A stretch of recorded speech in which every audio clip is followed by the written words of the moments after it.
D500 markadan qurilgan loyiha uchun qo'shimcha izolyatsiya shartmi? D500 ko'p holatlarda eng to'g'ri yechim bu ko'p qavatli turar joy binolarida biz o'zimiz ishlatamiz.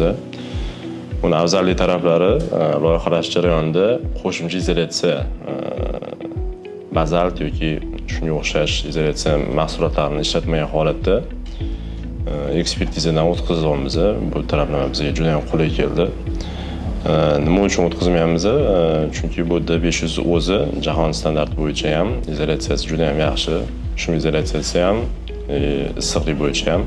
Buni biza qarab sifatida berishimiz mumkin. Shu tiplotexnik rashyot qilinayotgan jarayonda bu narsamiz bemalol standartdan o'tdi. G'isht yoki gazoblok arxitektor sifatida o'z proyektlaringizda qaysi birini tanlaysiz?